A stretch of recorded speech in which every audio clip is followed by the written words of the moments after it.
ہو گئی اس کا کام بن جانا ہے۔ سنتے ہیں کہ محشر میں صرف ان کی رسائی ہے، گر ان کی رسائی ہے لو جب تو بنائی ہے۔ تو ہمیں نبی پاک کے قریب ہونا ہے محشر کی سختیوں سے بچنے کے لیے۔ تو درود پاک یہ گیٹ پاس ہے پیارے آقا کے قریب ہونے کا، قیامت کے دن ان کے پاس جانے کا۔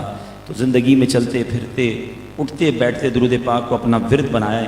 آئیے مل کر محبت کے ساتھ باواز بلند درود پاک پڑھ لیجئے۔ صلو علی الحبیب صلی اللہ تعالی علی محمد صلی اللہ علیہ وسلم۔ میں بہت طویل بیان نہیں کروں گا، وقت کافی ہو چکا ہے، جو شیڈیول تھا اس سے وقت ہمارا اوپر ہو چکا ہے، اور ماشاءاللہ آپ کافی دیر سے بیٹھے ہیں، اور میرا خیال ہے کئی نعت خوانوں کی شاید باری بھی نہ آئی ہو۔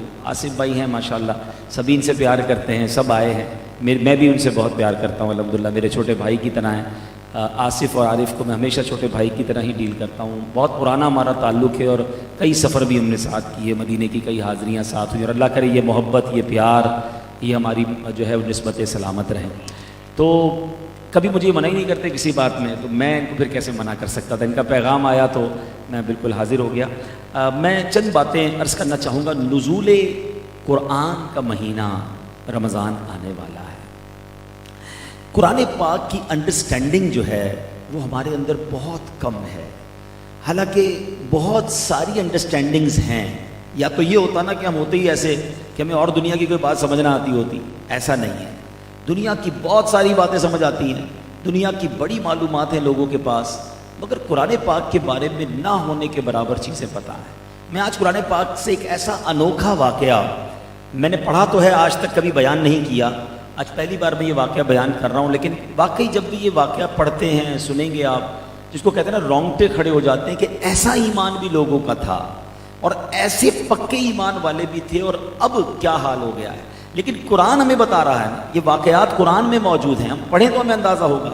تو آج بات کریں گے سورہ بروج کی، 30ویں پارے میں یہ سورت ہے، اور سورہ بروج کا تعارف کتنا شاندار ہے۔ پہلے مختصر تعارف سنیں تاکہ اندازہ ہو کہ ایک ایک سورت کے پیچھے کیسے کیسے فضائل اور کیسی کیسی برکات ہیں۔ یہ مکہ مکرمہ میں نازل ہوئی ہے۔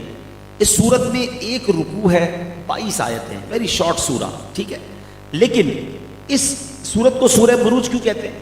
کہ ستاروں کی منزلوں کو بروج کہتے ہیں، اور اس سورت کی پہلی آیت میں اللہ تعالیٰ نے برجوں والے آسمان کی قسم ارشاد فرمائی، اس لیے اس سورت کو سورہ بروج کہتے ہیں، ٹھیک ہے۔ لیکن اس کی فضیلت کیا ہے؟ نبی پاک علیہ الصلوۃ والسلام ظہر اور عصر کی نماز میں والسماء والطارق اور والسماء ذات البروج، ان دونوں جیسی صورتوں کی تلاوت فرمایا کرتے ہیں، یعنی نبی پاک کا معمول تھا اس کی تلاوت۔ ایک اور جگہ حضرت ابو ہریرہ رضی اللہ عنہ فرماتے ہیں کہ نبی پاک علیہ الصلوۃ والسلام نے نبی پاک نے حکم دیا کہ عشاء کی نماز میں 4 صورتیں تلاوت کی جائیں جن کے شروع میں آسمان کا ذکر ہے، اور اس میں ایک سورہ بروج بھی شامل ہے۔ یہاں میں سورہ بروج تو ظاہر ہے پوری تلاوت نہیں کروں گا، اس سورہ بروج میں ایک بڑا ہی عجیب، بڑا ہی کمال کا واقعے کا ذکر ہے، اور وہ واقعہ ہے اصحاب الاخدود کا، ٹھیک ہے۔ اب یہ اصحاب الاخدود کون تھے؟ اب یہ ذرا تفصیل ہے کہ یہ کھائی والے، اخدود مانے کھائی والے لوگ، یہ کون سی کھائی تھی؟ یہ کون سا، ہماری زبان میں کہتے ہیں کھڈا تھا، گڑھا تھا، جس کا ذکر قرآن میں موجود ہے۔ اب ماجرا یوں ہے کہ حضرت صہیب رومی رضی اللہ تعالیٰ سے روایت ہے کہ نبی پاک علیہ السلام نے اس واقعے کو خود بیان فرمایا۔ حدیث میں یعنی قرآن میں ذکر ہے، اور حدیث پہ اس کی انٹرپریٹیشن ہے، حدیث پہ گویا اس کی شرح ہے۔ میرے آقا نے یہ واقعہ بیان کیا کہ تم سے پہلے زمانے میں ایک بادشاہ تھا، اور اس کا ایک جادوگر تھا۔ جب وہ جادوگر بوڑھا ہونے لگا تو اس نے بادشاہ سے کہا کہ میں بوڑھا ہونے لگا ہوں، میرا جادو، میرے کمالات سارے میرے ساتھ دنیا سے چلے جائیں گے، ایک نوجوان دے دو، میں اس کو یہ سارا کچھ سکھا دیتا ہوں تاکہ میرے بعد وہ اس کو آگے لے کر چلے۔ تو بادشاہ نے ایک لڑکے کو اس کے پاس بھیجنا شروع کر دیا۔ وہ لڑکا روزانہ اپنے گھر سے جادوگر کے پاس جادو سیکھنے جاتا تھا، مگر راستے میں اس کو ایک راہب مل گیا۔ راہب کہتے تھے اس زمانے میں اللہ کی یاد کرنے والے، عبادت کرنے والے۔ تو راہب کی باتیں اس لڑکے کو بڑی اچھی لگتی تھی، وہ بڑی اللہ کی باتیں کرتا، دین کی طرف بلانے والی باتیں کرتا، اور اس کا کلام اس لڑکے کے دل میں اترتا گیا۔ جب وہ لڑکا جادوگر کے پاس پہنچتا تو جادوگر کہتا کہ تم ہر بار لیٹ آتے ہو۔ تو لڑکے نے جو ہے وہ جادوگر اسے مارتا تھا، لیٹ ہونے کی وجہ سے اسے مارتا، مگر وہ پھر بھی راہب کے پاس جاتا تھا۔ اب راہب سے اس نے شکایت کی تو راہب نے اس کو کہا اب آئندہ تمہیں جادوگر ڈانٹے یا مارے تو اس کو کہہ دینا کہ مجھے گھر والوں نے روک لیا تھا، اور جب گھر والوں سے خوف ہو تو ان سے کہنا مجھے جادوگر نے روک لیا تھا۔ یہ سلسلہ یوں ہی جاری رہا، یہ روز راہب کے پاس بھی جاتا، جادوگر کے پاس بھی جاتا۔ کنفیوژن دماغ میں تھی کہ حق پر کون ہے، راہب ہے یا جادوگر ہے۔ اچانک ایک دن وہ جا رہا تھا تو راستے میں ایک بہت بڑا درندہ، بہت بڑا جانور آ کے رک گیا۔ اچھا یہ میں واقعہ سنا رہا ہوں اور یہ واقعہ حدیث پاک ہے۔ Look at the beauty of حدیث۔ اچھا اب کیا ہوا، وہ کہتا ہے یار آج فیصلہ ہو جائے۔ پتھر اٹھایا کہ یا اللہ اگر راہب سچا ہے تو یہ چھوٹا سا پتھر ہے، اس بڑے درندے کو مار رہا ہوں، اسی چھوٹے پتھر سے اس درندے کو ہلاک کر دے۔ اس نے اللہ کا نام لیا اور اس نے پتھر مارا اور اس چھوٹے سے پتھر سے وہ درندہ مر گیا۔ اب اسے یقین ہو گیا کہ راہب جو اللہ کی باتیں کرتا ہے، وہ بادشاہ جو اپنے آپ کو رب کہتا ہے، اپنے آپ کو خدا کہتا ہے، وہ جھوٹا ہے، اور اصل راہب کا جو رب ہے، راہب جسے خدا کہتا ہے، وہی اللہ ہے۔ بہرحال اب وہ راہب کے پاس گیا اور اس نے خوشی خوشی بتایا کہ آج راستے میں ایسا ہوا کہ میں نے پتھر مارا، وہ درندہ مر گیا۔ تو اب راہب نے کہا کہ آج سے تم مجھ سے بھی زیادہ افضل ہو گئے، تمہارا مرتبہ وہاں تک پہنچ گیا ہے جیسے میں دیکھ رہا ہوں، ان قریب تم مصیبت میں گرفتار ہوگے، اور جب تم کسی مصیبت میں گرفتار ہو تو میرا پتہ کسی کو نہ دینا۔ اب اس لڑکے کے ساتھ یہ ہونے لگا کہ وہ جو دعا کرتا تھا نا، وہ دعائیں قبول ہونا شروع ہو گئیں۔ مادرزاد اندھے کے لیے دعا کرتا، اس کو آنکھیں آ جاتی، کوڑی کے مرض کے لیے دعا کرتا، وہ ٹھیک ہو جاتا۔ اب کیا ہوا، وہ بھی مریض اس کے پاس آتے رہے، وہ دعائیں کرتا رہا۔ بادشاہ کا ایک بڑا قریبی ساتھی تھا، اس کا نام وہ نابینا تھا، تو اس نابینا تک بھی یہ خبر پہنچ گئی۔ تو یہ لڑکے کے پاس گیا، بہت سارے تحائف لے کر کہا میرے لیے بھی دعا کر دو۔ تو اس نے ہاتھ اٹھائے، اللہ سے دعا کی، وہ اس کی نابینا تھا، اس کی آنکھیں آ گئیں۔ تو اب اس نے دعا کرنے سے پہلے بڑی پیاری بات کہی کہ تم اللہ تعالیٰ پر پہلے ایمان لے آؤ، تو میں دعا کروں گا اللہ تمہیں شفا دے گا۔ وہ ایمان لے آیا، اس کو شفا بھی مل گئی۔ بادشاہ نے جب دیکھا کہ میرا دوست آنکھ والا کیسے ہو گیا، کہ تم کیسے آنکھ والے ہو گئے؟ کہا میں ایمان لے آیا ہوں، اور تمہارا جو تم لڑکے کو بھیجتے ہو اس نے مجھے کلمہ پڑھایا، ایمان لایا ہوں، اور اس کے بعد اس نے میرے لیے دعا کی، میری آنکھیں آ گئیں۔ خبردار، کوئی میرے علاوہ بھی رب ہے، تم کس اللہ کی باتیں کر رہے ہو؟ اس کے دوست نے کہا کہ میں اپنے رب کو مانتا ہوں، تمہیں نہیں مانتا، تم تھوڑی بھی تو شفا دے سکتے ہو، میرے رب نے شفا دی ہے۔ اب راہب نے اس بادشاہ نے اسے بہت مارا، اس نے لڑکے کا پتہ بتایا، لڑکے کو گرفتار کیا، اس کو بہت مارا، اس نے راہب کا پتہ بتا دیا، اس راہب کو لایا گیا۔ اب بادشاہ نے کہا تم ایمان تبدیل کرو۔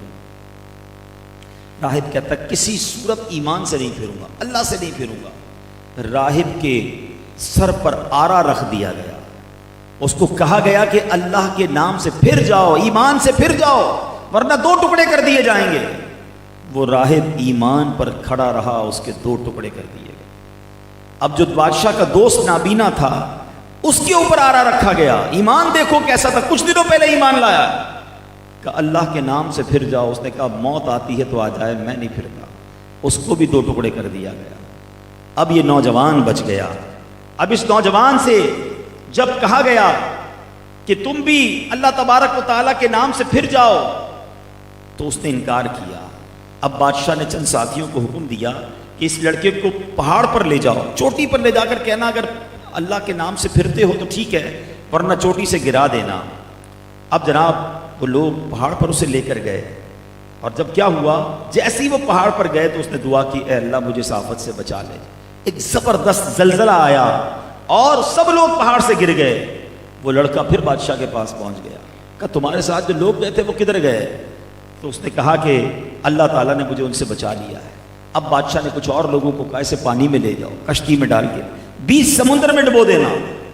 اب اسے کشتی میں بٹھایا گیا۔ حدیث پاک سنا رہا ہوں، دنیا بھر کے واقعات پڑھتے ہو، حدیثیں پڑھو، کیسے پیارے پیارے واقعات ہیں، کیسے ایمان افروز واقعات ہیں۔ یہ واقعہ قرآن کی تفسیر میں اور احادیث میں موجود ہے۔ بہرحال اب وہ کشتی میں لے کر گئے، سمندر میں پھینکنے کا ارادہ کیا۔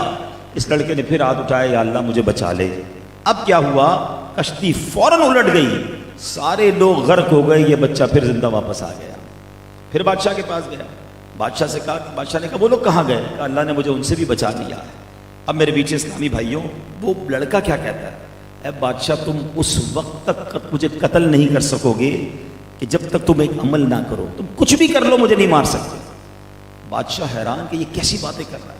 تو اس نے کہا کہ بادشاہ سلامت، تم میدان میں لوگوں کو جمع کرو، مجھے ایک سولی پر لٹکاؤ، ٹھیک ہے، اور اس کے بعد تم ایک تیر چلانا اور بسم اللہ رب الغلام کہہ کر، یعنی اس اللہ کے نام سے جو اس غلام یعنی اس لڑکے کا رب ہے، پھر مجھے تیر مارنا تو میں شہید ہو جاؤں گا. بادشاہ نے کہا چلو کسی طرح تو جان چھوٹے گی، مگر اس نوجوان کا پلان دیکھیں، اس کی عقل دیکھیں کہ پورے شہر کو پتا چل جائے کہ یہ بادشاہ رب نہیں ہے، یہ بادشاہ بھی کسی رب کے نام سے تیر چلا رہا ہے. سولی پر چڑھایا گیا، ہزاروں لوگ جمع ہو گئے، اور اب جب بادشاہ نے بسم اللہ رب الغلام کہہ کر تیر چلایا، اس نوجوان کو وہ تیر لگتا ہے، وہ شہید ہوا. مگر وہ جیسے ہی شہید ہوا، پورے شہر والوں نے کلمہ پڑھنا شروع کر دیا. انہوں نے کہا کہ ہم مانتے ہیں رب کون ہے، آج پتا چلا کہ رب العالمین کون ہے، ہم تمہیں نہیں مانتے. اب بادشاہ کا غصہ عروج پر کہ یہ ایک نہ ماننے والا تھا، میں نے اس کو قتل کر دیا. مگر پورا شہر اب جو ہے وہ اللہ تبارک و تعالیٰ کا نام لینے لگا. میرے میٹھے اسلامی بھائیوں، اب بادشاہ سلامت نے کیا کیا؟ خندق کھدوائی، بہت بڑا گہری جس کو کھائی کہیں، وہ اس نے کھدوائی اور حکم دیا کہ سب کے پاس جاؤ، جو دین سے نہیں پھرتا اس خندق میں آگ لگاؤ اور جلتی آگ میں اس کو پھینک دو. اللہ اکبر. سپاہی محلوں میں جانے لگے، لوگوں سے پوچھتے تھے بتاؤ تمہارا دین کیا ہے، تم ہمارے بادشاہ کو رب مانتے ہو کہ نہیں؟ جو کلمہ پڑھتا، جو کہتا اب نہیں مانتے، اسے اٹھاتے، اسے آگ میں ڈال دیتے. میرے میٹھے اسلامی بھائیوں، 70 کے قریب لوگوں کو آگ میں زندہ جلا دیا گیا، مگر وہ دین سے نہیں پھرے. اب ایک عورت آئی، حدیث پاک کے الفاظ ہیں، اس عورت کی گود میں ایک شیر خوار بچہ ہے. اب بچے کی وجہ سے وہ عورت جو ہے کچھ تھوڑا سا جس کو کہیں کہ ریلیکٹنٹ ہوئی کہ میں اب اگر منع کر دوں گی تو مجھے اور میرے بچے کو بھی آگ میں ڈال دیں گے. نبی پاک فرماتے ہیں گود کا بچہ ماں سے کہنے لگا ماں تو حق ہے پر ہے، گھبراتی کیوں ہے؟ اے اللہ ایک ہے، کہہ دے میں رب کو مانتی ہوں، اس بادشاہ کو نہیں مانتی. اللہ اکبر. وہ جب گود کا بچہ بولنے لگا تو ماں بھی کہتی ہے کہ میں اللہ پر ایمان لاتی ہوں، تجھ پر نہیں. میرے میٹھے اسلامی بھائیوں، اب اس ماں کو آگ میں بچے کے ساتھ ڈال دیا گیا. اللہ اکبر. میرے میٹھے اسلامی بھائیوں، اب یہ بادشاہ اور اس کے لوگ جو تھے، ماں کو جب بچے کو اور ماں کو آگ میں ڈالا نا تو اس کھائی کے کنارے پر کرسیاں لگائے بیٹھے تھے اور زور زور سے ہنس رہے تھے کہ دیکھو یہ اللہ پر ایمان لانے والے ہیں اور ایک ایک کر کے جلتے جا رہے ہیں.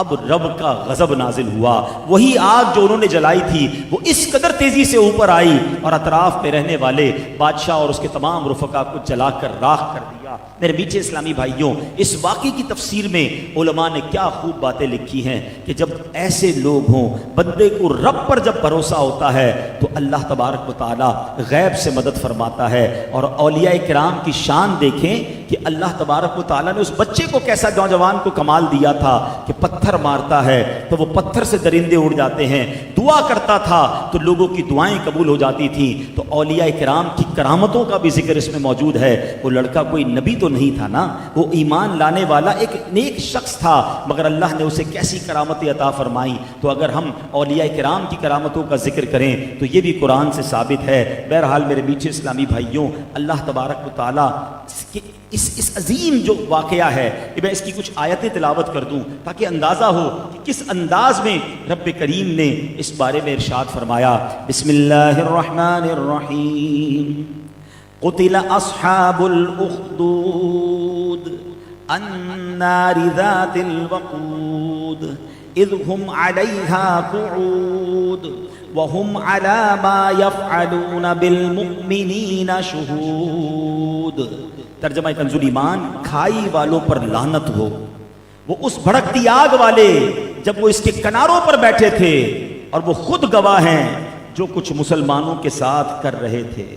اے میرے میٹھے اسلامی بھائیوں، اس واقعے سے سیکھنے کو کیا ملا کہ ایمان کامل کی یہ نشانی ہے کہ مومن خدا کی راہ میں پڑنے والی تکلیفوں اور مصیبتوں سے گھبرا کر کبھی بھی تذبذب میں نہیں گرفتار ہوتا، بلکہ مومن خواہ پھولوں کے ہار کے نیچے ہو یا تلوار کے وار کے نیچے ہو، پانی میں غرق کیا جائے یا آگ کے شعلوں میں جلایا جائے، بہرحال بہر صورت وہ اپنے ایمان پر مضبوطی سے ڈٹا رہتا ہے.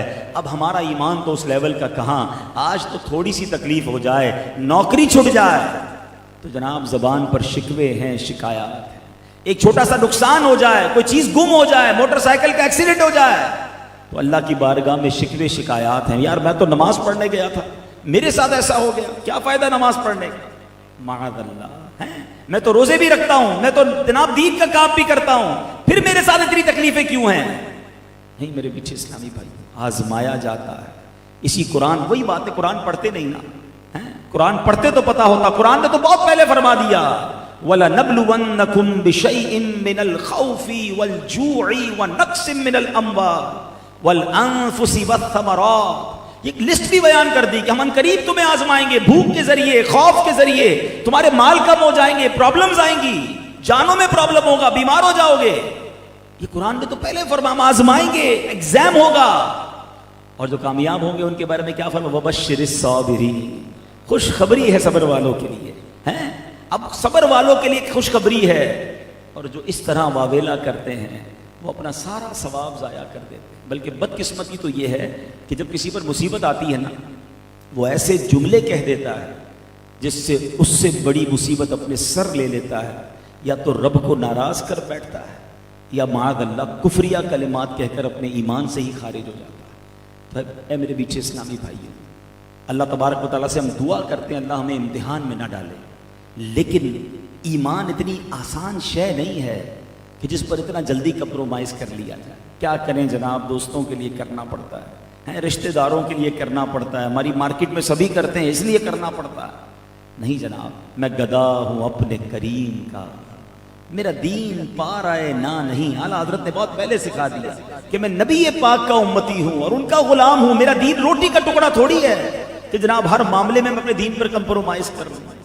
کربلا والوں کی کتنی باتیں کرتے ہیں، کتنا ان کی ہم غلامی کا دم بھرتے ہیں، انہوں نے تو سر کٹوا دیا نا، ہم نے کیا کیا دین کے لیے؟ تو اے میرے پیچھے اسلامی بھائیوں، آج اس مختصر سے بیان میں یہی قرآن کا پیغام دینے آیا ہوں۔ پہلا پیغام تو یہی ہے کہ قرآن سے دوستی کر لیں۔ نزول قرآن کا مہینہ آ رہا ہے، نیت کر لیں کہ روزانہ قرآن پاک پڑھیں گے، روزانہ کچھ نہ کچھ اس کو سمجھیں گے۔ اور دوسرا پیغام یہ ہے کہ قرآن مجید فرقان حمید کو سمجھ کر زندگی میں اس پر عمل کریں۔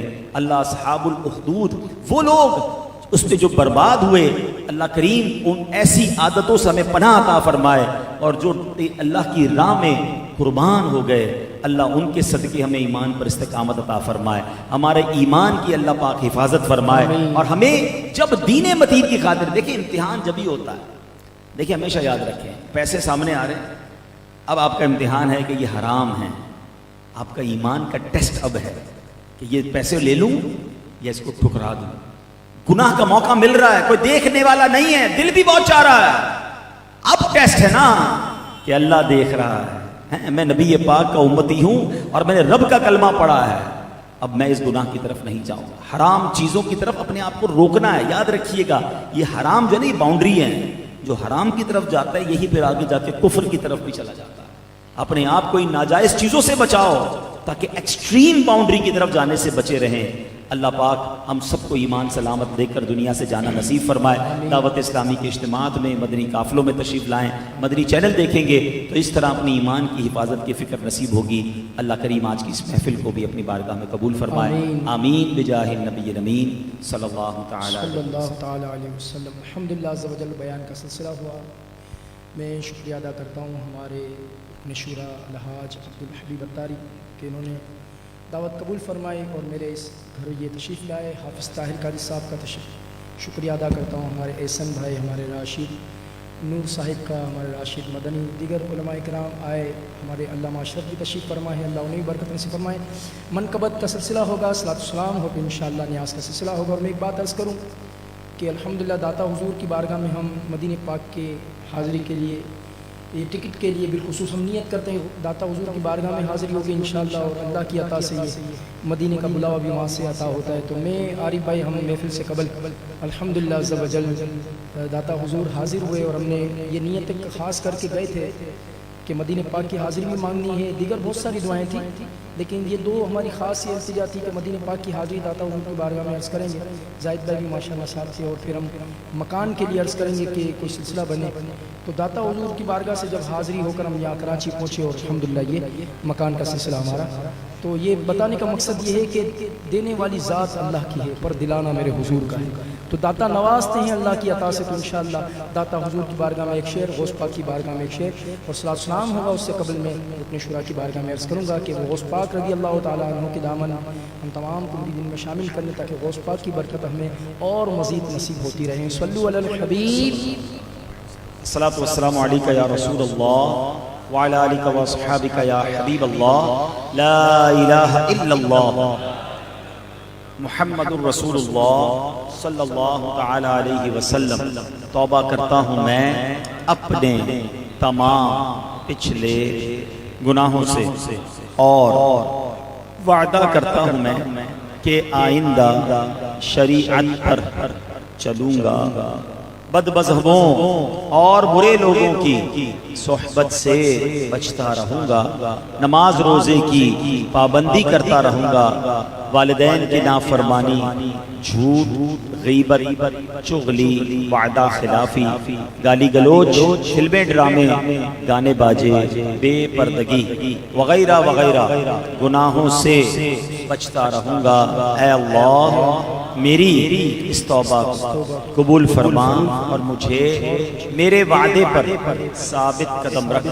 مرید ہوتا ہوں میں خاندان عالی شان قادریہ رضویہ عطاریہ میں نے اپنا ہاتھ آپ کے ذریعے سے شیخ طریقت امیر اہل سنت کے ہاتھ میں دیا اور ان کے ذریعے سے سرکار بغداد حضور غوث پاک رضی اللہ تعالی عنہ کے ہاتھ میں دیا. اے اللہ مجھے جناب غوث اعظم کے مریدوں میں قبول فرما اور کل قیامت میں غوث پاک کے غلاموں میں اٹھا. صلاۃ و سلام علیک یا نبی اللہ وعلی آلک و اصحابک یا علی بھائی یہاں سے آپ جی تشریف پیچھے پڑھیے. صلی اللہ علی محمد